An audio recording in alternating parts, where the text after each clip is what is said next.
Value addition, for instance, offers the best opportunity for higher returns, incentivizes industrialization, enhances productivity, deepens technological advancement, increases high-quality jobs, bolsters wealth creation, and promotes competitiveness. We must accelerate the development of horticulture and other regional value chains critical to our future.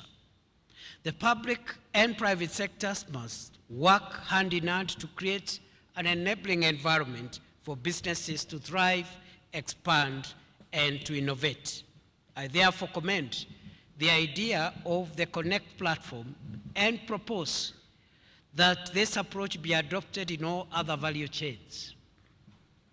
Which three things will place Africa on the front and center of influence in the 21st century? The first is people. Trade, development, growth, progress, and wealth is about people.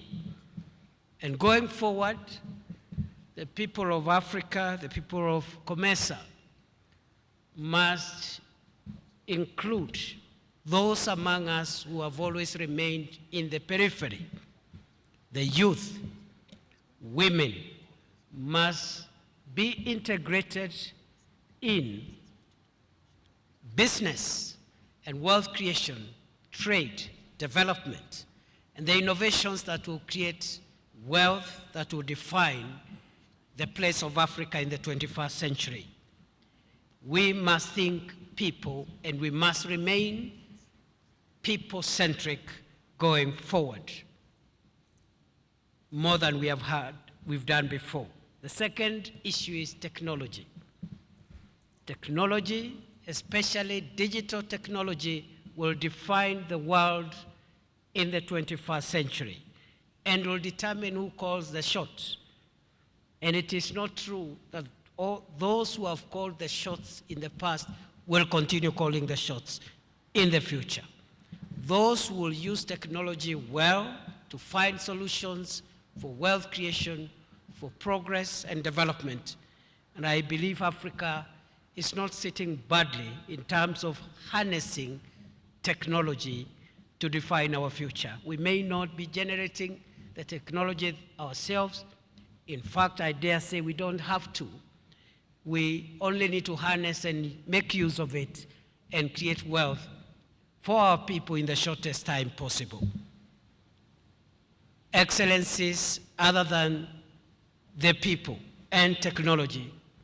The last driver that will turbocharge the wealth creation for Africa and for our region into the 21st century is going to be partnerships.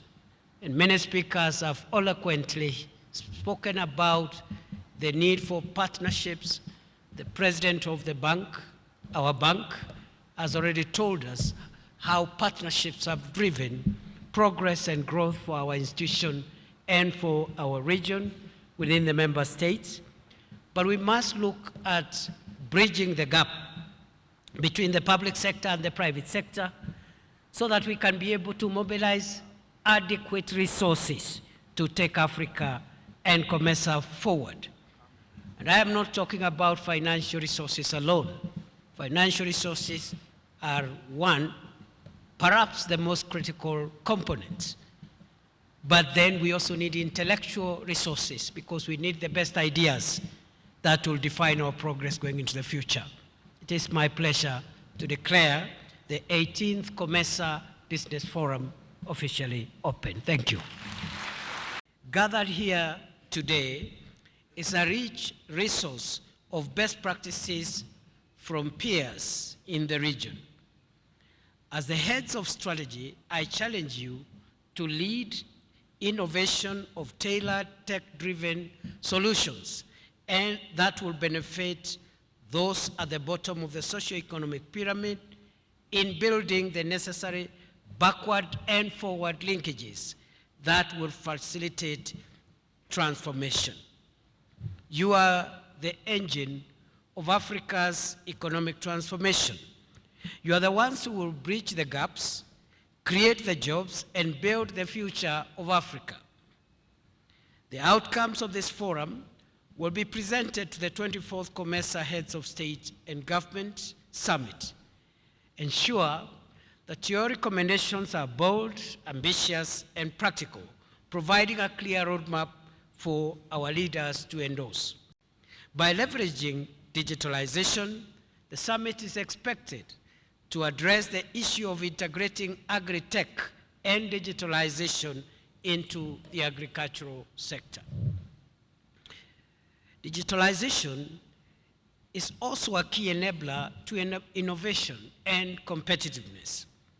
Digital transformation creates a more dynamic business environment, including promoting initiatives such as the Electronic Certificate of Origin, ECO, and smart border solutions to facilitate the flow of goods and services.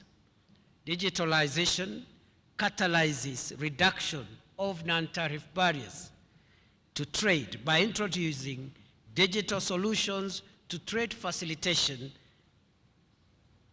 and modernizing customs and border procedures for seamless trade within COMESA member states. The goal, distinguished delegates, excellencies, is to move beyond the export of raw materials and create more sophisticated, higher value products that can be traded within the region and globally.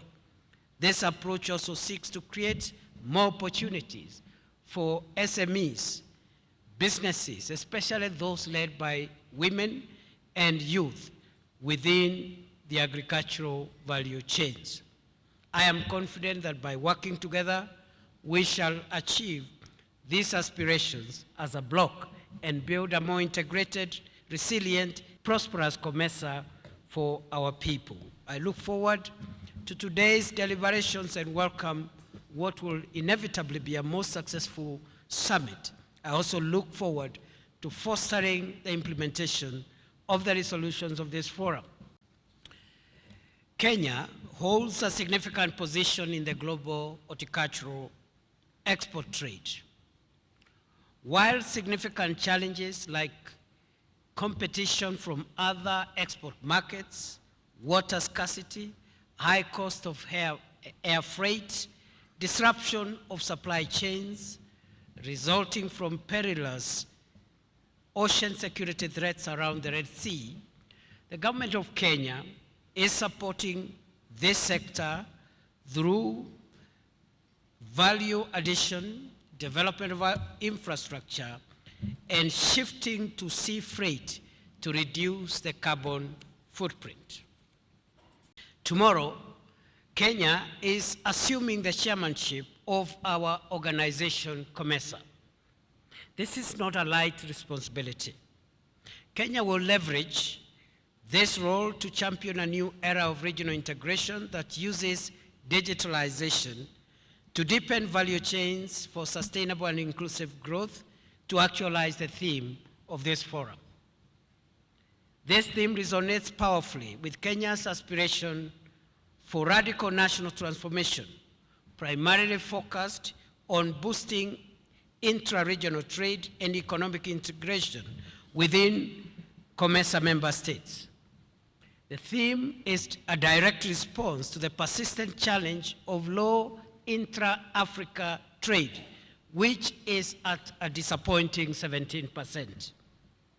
The summit also aligns with Kenya's own digital transformation agenda, leveraging the country's leadership in mobile money technology, digital governance, and fintech innovation.